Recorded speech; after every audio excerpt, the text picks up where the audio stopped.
Audiobook Amando a Jesus Cristo. 18º dia, sábado. São José, o depositário do mistério de Deus. Página 254. São José, o depositário do mistério de Deus. São João Paulo II. 18º dia. Quando Maria, pouco tempo depois da Anunciação, se dirigiu à casa de Zacarias para visitar Isabel, sua parente, ouviu, precisamente quando a saudava, as palavras pronunciadas pela mesma Isabel, cheia do Espírito Santo. Conferir Lucas, capítulo 1, versículo 41. Para além das palavras que se relacionavam com a saudação do anjo na Anunciação, Isabel disse: Feliz daquela que acreditou que teriam cumprimento as coisas que lhe foram ditas da parte do Senhor. Lucas, capítulo 1, versículo 45. Estas palavras constituíram o pensamento guia da encíclica Redemptoris Mater, com a qual tive a intenção de aprofundar o ensinamento do Concílio Vaticano II, quando afirma: a bem-aventurada Virgem Maria avançou no caminho da fé e conservou fielmente a união com seu Filho até a cruz, indo adiante de todos aqueles que, pela via da fé, seguem a Cristo. Ora, ao iniciar-se esta peregrinação, a fé de Maria encontra-se com a fé de José. Se Isabel disse da mãe do Redentor, feliz daquela que acreditou, esta bem-aventurança pode, em certo sentido, ser referida também a José, porque, de modo análogo, ele respondeu afirmativamente à palavra de Deus quando esta lhe foi transmitida naquele momento decisivo. A bem da verdade, José não respondeu ao anúncio do anjo como Maria, mas fez como lhe ordenara o anjo do Senhor e recebeu a sua resposta. Isto que ele fez é puríssima obediência da fé. Conferir Romanos, capítulo 1, versículo 5, 16, 26 e 2 Coríntios 10, do 5 ao 6. Pode dizer-se que aquilo que José fez o uniu de uma maneira absolutamente especial à fé de Maria. Ele aceitou como verdade proveniente de Deus o que ela já tinha aceitado na Anunciação.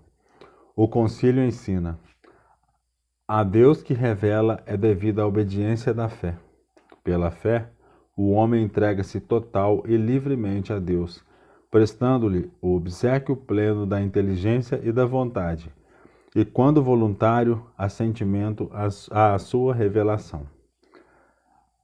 A frase acabada de citar, que diz respeito à própria essência da fé, aplica-se perfeitamente a José de Nazaré. Ele tornou-se, portanto, um depositário singular do mistério, escondido desde todos os séculos em Deus.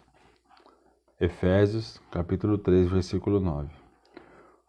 Como se tornara Maria, naquele momento decisivo, que é chamado pelo apóstolo plenitude dos tempos, quando Deus enviou seu Filho, nascido de mulher, para resgatar os que se encontravam sob o jugo da lei e para que recebêssemos a adopção de filhos.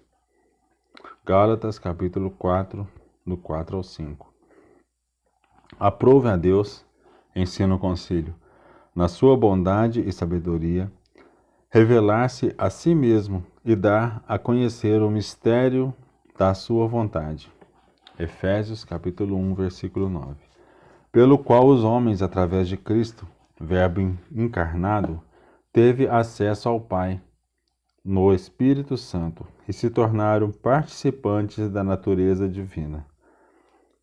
Efésios, capítulo 2, versículo 18. 2 Pedro, capítulo 1, versículo 4. Deste mistério divino, juntamente com Maria, José é o primeiro depositário, simultaneamente com Maria e também em relação com Maria. Ele participa nesta fase culminante da autorrevelação de Deus em Cristo e nela participa desde o primeiro momento. Tendo diante dos olhos os textos de ambos os evangelistas, São Mateus e São Lucas, pode também dizer-se que José foi o primeiro a participar na mesma fé da Mãe de Deus e que, procedendo deste modo, ele dá apoio à sua esposa na fé na anunciação divina. Ele é igualmente quem primeiro foi posto por Deus no caminho daquela peregrinação da fé, na qual Maria, sobretudo na altura do Calvário e do Pentecostes, irá adiante de maneira perfeita. A caminhada própria de José, a sua peregrinação da fé, terminaria antes, ou seja, antes que Maria esteja de pé junto à cruz, no Gólgota, e antes que ela, tendo Cristo voltado para o seio do Pai, se encontre no cenáculo de Pentecostes, no dia da manifestação ao mundo da Igreja, nascida pelo poder do Espírito da Verdade. E, contudo, a caminhada de José seguiu na mesma direção, permaneceu totalmente determinada pelo mesmo mistério de que ele, juntamente com Maria, se tinha tornado o primeiro depositário. A encarnação e a redenção constituem uma unidade orgânica e indissolúvel, na qual a economia da revelação se realiza por meio de ações e palavras intimamente relacionadas entre si. Precisamente por causa desta unidade, o Papa João Paulo XXIII Precisamente por causa desta unidade, o Papa João XXIII, que tinha uma grande devoção para com São José, estabeleceu que, no cânone romano da missa, memorial perpétua da redenção, fosse inserido o nome dele, ao lado do nome de Maria, e antes dos apóstolos, dos sumos pontífices e dos mártires.